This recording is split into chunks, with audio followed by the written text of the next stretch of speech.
So founder stock, those of you that formed entities already, have you issued founder stock yet? Anybody? Okay. So this is probably one of the biggest bones of contention in the formation of a company when you have more than one founder, or you start on your own and then you decide you need to bring in a technical co-founder or a more of a operational person because that's not your strength. You want to issue equity. You want to do it as cheaply as possible because you want to have the lowest possible tax basis in the stock that you give yourself. And then you need to figure out how you carve up the pie, right? So the way that it works, and typically in a startup, is that you sign an agreement, a founder stock purchase agreement, where the company says, we're going to give you X number of shares of stock in the company, and in exchange, you're paying for that by signing this assignment agreement that then assigns all the work that you've done on that company into the company. And so at that point, you now have stock, and the company owns all of your hard work. All of the IP that you've developed, all the customer lists you've come up with, all the beautiful drawings that you've done, all your market analysis, every single thing that you've done in furtherance of the company, you're signing it away to the company. In exchange, you get your stock. If you have co-founders, you figure out how you're going to split them up, right? I get half, you get half. I get half, you get less than half, and you get what's left over. That, I think, is probably one of the hardest conversations to have. And I think on my first slide, I talked about Three Musketeers syndrome, right? So there's three of you, we're all for one, we're one for all. This probably predates all of you who didn't ever see the Three Musketeers. But you know, you and your bros, there's three of you, you're gonna make this company, and man, we're all gonna work hard, and it is gonna be the best thing ever.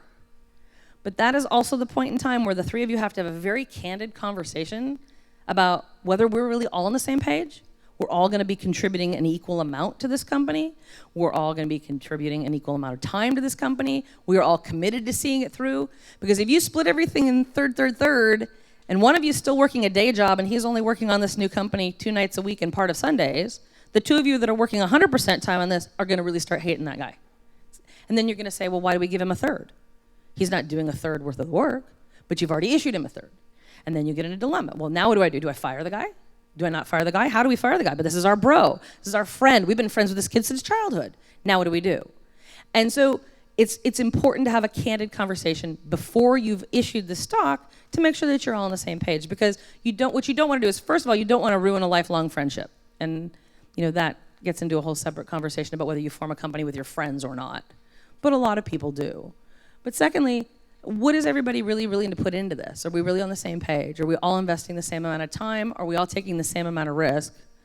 We want to make sure that we want to know what it is up front. Because if you try to fix it later, that's much harder. Because it would normally involve extracting one of those people from your company, and that's not very pretty. Because they'll fight and say that they've worked really, really hard. Founder stock. You guys know what vesting is of stock? Okay. So some companies, the founders just don't make their stock vestable at all. They say, I own 100% of my stock as 100% vested.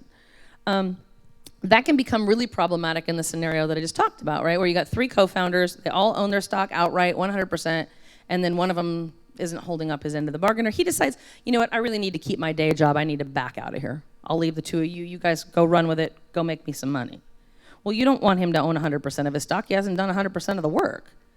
And so, again, creates a problem. And so it is generally a smart idea to have your stock vesting from day one, as opposed to waiting to see if a potential investor is going to force you to make your stock vest.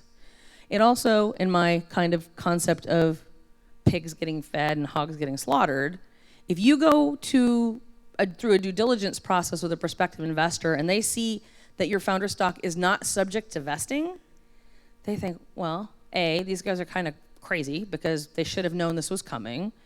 B, they maybe really think highly of themselves if they think that the contributions they've made so far have earned them all of the stock up front.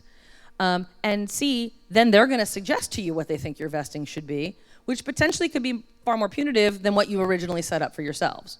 So it makes sense to kind of do something reasonable and realistic. So most companies, I'm a very typical vesting scenario, 25% vests at the end of 1 year. The rest of it vests in equal monthly increments over the next 3 years. So That means that if you all start the company together and 6 months from now, one of you decides to leave, he hasn't invested in any of his stock. You get to take stock back. You get to pay him what he paid for it, which is probably 1/10 of a cent a share, something really, you write him a check for $9. And then you part company, his shares come back, it's done, and then it just leaves the other founders. If he leaves 15 months in, he's earned 25% plus 3/36. And then he leaves, and you can feel pretty decent about the fact that he's made 15 months worth of contribution. He gets to keep 15 months worth of stock. But he doesn't get to keep 100% of it, while the rest of you still have to do the work to move the company forward. This is the same concept with stock options later when you bring on employees. You want to make them vest because people need to earn them. You don't want to just give them equity right out the gate.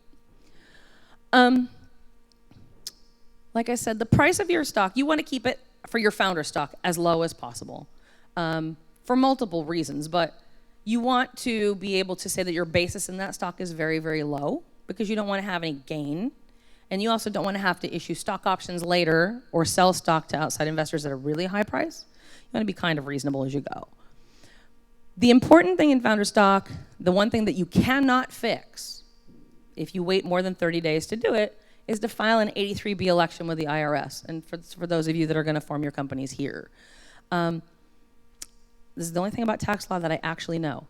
So an 83B election is where you say to the government, I got all this stock today, and its value is 1/10 of a cent per share. It vests over 4 years, but I only want to take the tax consequences of it today. Well, if you do that at that time, there's no spread. So you have no gain. You paid 1/10 of a cent for it. It's worth 1/10 of a cent. And so over the course of the next 4 years, as it vests, you don't have any taxable events in there because you've declared them all up front. But you only have 30 days. And if you miss the 30-day window, you're in trouble because you can't do it. The effect of that, especially when you're a founder in a company where you're not taking any income or very little income, is that you do not want a big old huge tax hit as your stock starts to vest. And I'll give you an example. So I have a client, we formed a company, we issued the founder stock at 1/100th of a cent per share, right? So 3 zeros and a 1 after the decimal, right? Guys got to file your 83Bs, guys got to file your 83Bs, guys got to file your 83Bs. 2 of the 3 did. I mean, like, they signed them and sent them back. We sent them to the IRS for them. 3rd guy didn't do it. You know what? It's not a big deal. I don't need to do it. Okay, fine. So what happens? 25% of his shares vest after a year, but they got financed 9 months in. After that, they did a 409A valuation to determine the fair market value of their common stock after that, based on the valuation of the financing. It's a whole bunch of another IRS mumbo-jumbo thing that I don't understand. But the fair market value of the common stock determined by the board after 9 months was $1.07. So at the end of year 1, the one guy that didn't file an 83B had to pay the spread between 1/100th of a cent per share and $1.07 on 2 million shares of stock. That was taxable gain to him in that year. And then every month, if it went up, the next incremental part of your stock that vested is another taxable event. And when you don't have any money, when you have to look at paying tax on that much, it's not good. So remember, 83B, 30 days. If you take nothing else away today, don't forget that part, okay?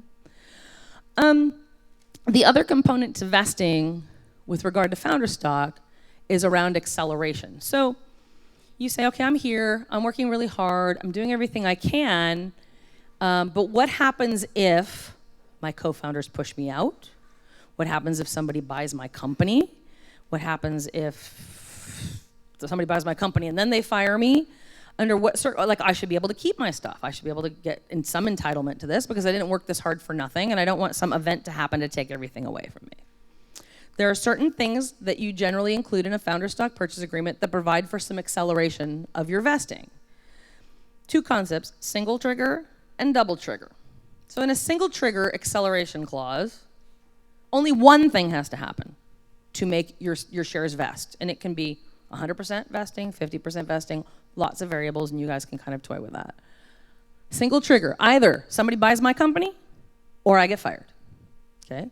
So you have your stock, you're vested about 50% of it, and your co-founders decide they're done with you and they're gonna let you go. If you have a single trigger acceleration provision, When they fire you, the remaining 50% of your stock vests. Okay? Same scenario. Somebody buys your company. At that point, your stock vests 100%. Single trigger.